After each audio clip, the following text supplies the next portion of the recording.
Question number 8 is trigonometry, where we have to change the format of a trigonometric expression into another format.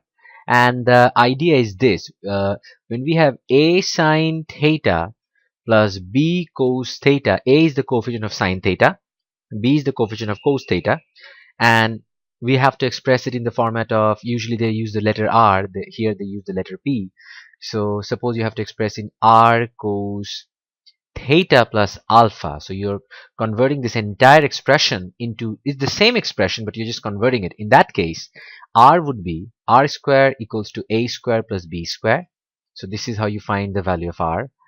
And for finding the value of alpha, you have to use tan alpha equals to minus a by b. That means the coefficient of sine theta is always a and the coefficient of cos theta is always b. So that's how we do it. So here in question number A1, it's pretty straightforward. We have this expression 5 cos theta minus 12 sine theta. It is written in the format of cos theta first, then sine theta. Doesn't really matter. The value of A would be minus 12 and the value of B would be 5. You have to express it, the same f theta, into the format of P cos theta plus alpha. So let's do this. Let's find P. So you have to write P squared equals to a squared plus b squared. A is minus 12 whole squared and b is 5 squared. That turns out to be 144 plus 25, which is 169. Therefore, p equals, remember the plus minus, you have to give it over here. So plus minus square root of 169 is 13. They have already mentioned p is greater than 0. So the answer would be p is equals to 13. So this is the question. Now question number 2. Number A2 is, you have to find the value of alpha. Remember, for tan alpha equals to minus a by b. So minus a is the coefficient of sine theta, so that would be minus 12, divided by b is the coefficient of cos theta, that would be 5. So this would be 12 by 5. So therefore, alpha equals to tan inverse of 12 by 5. Now remember, it has to be in radian. So when you calculate this, remember to change it in radian mode. So the radian mode would be number 2. So it's changed to radian mode. So tan inverse, in order to find alpha, tan inverse of 12 by 5. So this should be 12 by 5. So this is 1.176. 1.176.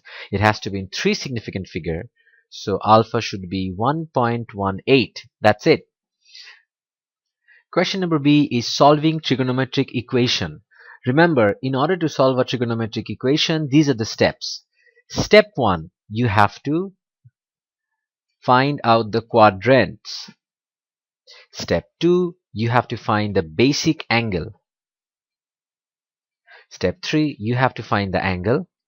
And finally, you have to choose your answer. So you have to choose your answer according to the range that is given. Over here, it is 0 to 2 pi. That means we have to do the questions in radian mode. So that's solving a trigonometric equation. You have to follow the 3 steps. So the first thing that we see is 5 cos theta minus 12 sine theta equals to 9. Now remember, before we can proceed with the sum, we have already changed the expression of this f theta into r, which is 13 cos theta plus alpha, which is 1.18. Take a look over here. We have already expressed 5 cos theta minus 12 sine theta into the format of p cos theta plus alpha. So p is 13 and alpha is 1.18. It's a good idea, in order to prevent error in calculation, to take a little bit more accurate value. So 1.176 is better than 1.18. So let me write 1.176. Okay, 1.176 equals to 9. So now, since this can be changed into this, we can start solving it. So this would be cos theta plus 1.176 equals to 9 by 13. Now we have to select the quadrant. Step 1 is quadrant. So this is cos theta. The first quadrant is all positive and the fourth quadrant is cos positive. So it would be in the first quadrant and the fourth quadrant the basic angle. So let's find the basic angle. So this is theta plus 1.176 equals to cos inverse of 9 divided by 13. And if you take a look over here, it's in the radian mode. So this would be cos inverse. So cos inverse of 9 by 13. So that would be 9 by 13. And it is 0.806 in radian mode, 0.806. It's important to remember this is a compound angle question. There are 3 or 4 category. One is basic type, then there is the quadratic type, then you have the multiple angle type, and then you have the quadratic type. Now this and then you have the compound angle type. So this is compound angle. You cannot break this compound angle. This entire angle is the basic angle. Keep it in this format. So the basic angle is 0.806. So this is 0.806 and this value is also 0.806. So now you have to find the answers, the angles from here. So theta plus 1.176, the first one. So in the first quadrant, if you have the basic angle, then the basic angle itself is the angle. So this is going to be 0.806.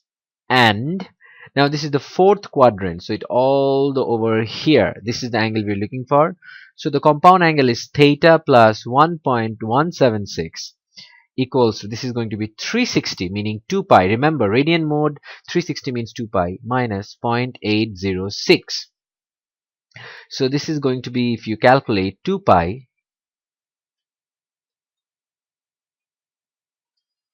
minus 0.806, 5.477. So this is going to be 5.477. So now we are done with the question and we have to write down the answer now. So the answer would be theta. Now you have to calculate. So this is going to be 0.806 minus 1.176. So if we subtract it, this is going to be 0.806, 0.806 minus 1.176, 1.176.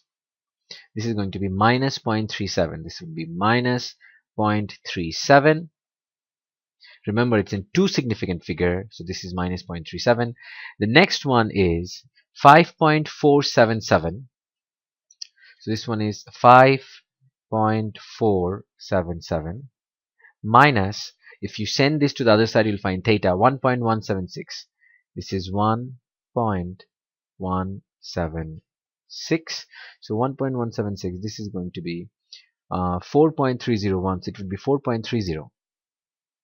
4.30. Now in selection you have to be very careful.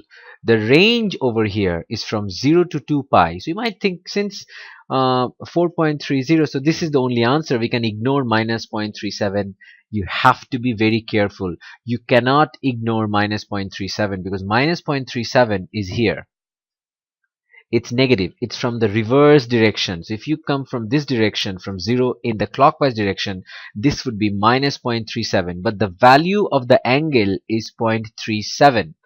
Remember that. All you have to do is calculate the angle in this direction. So if you think of this as a circle, if this angle is 0.37, then this angle should be 360 degree, meaning 2 pi minus 0.37, and whatever is left over here, that should be the angle, the same angle. Remember, the same position is the same angle. If you go in the clockwise direction, it is negative. If you go in the anti-clockwise direction, it is positive, but it is the same angle. So we can calculate this. So 2 pi minus 0.37, and this is 5.91. So your answer should be, therefore, theta equals to 4.3, 5.9. So the answer has to be in two significant figures. So 4.3 is two significant figure, 5.9 is two significant figure. So this is integration. So integration of 0 to pi by 3 f theta. So f theta we know is 5 cos theta minus 12 sin theta. We don't need to use the Rcos theta plus alpha format because we can integrate cos theta and sin theta. So it's pretty straightforward how to integrate them. So let me review it over here. Remember, derivative of sin ax is cos ax, and there is the chain rule into d by dx of ax. Now, integration is the opposite of differentiation. So if you want to integrate cos ax, that should be the opposite, that meaning the question sin ax, and the chain rule would be divided instead of multiplied, so it would be divided by d by dx of ax. So the integration of cos ax is sin ax.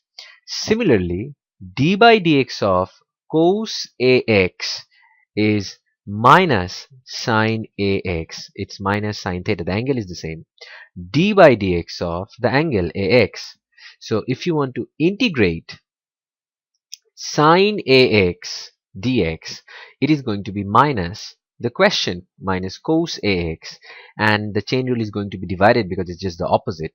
So this is the derivative and this is the integral. So the integral of cos theta and sin theta. Remember, we can integrate both sin theta and cos theta. So 5 is a constant, it will be 5. So cos theta, the integration is going to be sin theta divided by d theta of the angle is 1. So I'm not going to write that. Minus 12, the derivative of sin theta is minus cos theta divided by d theta of theta is 1. I'm going to write that. So the limit is going to be 0 to pi by 3. So the next one, we have to put the value of the limit. So the idea of the limit is you put the upper limit first. So it would be 5 sin pi by 3 minus plus 12 cos pi by 3 minus, if you put 0, it would be 5 sin 0 minus plus 12 cos 0. So sin pi by 3, remember pi means 180 degree. So 180 by 3 is 60 degrees. So sin 60 degree, if you remember the little triangle that we use, it's a trick to remember. So this is 60 degree, this is 30 degree.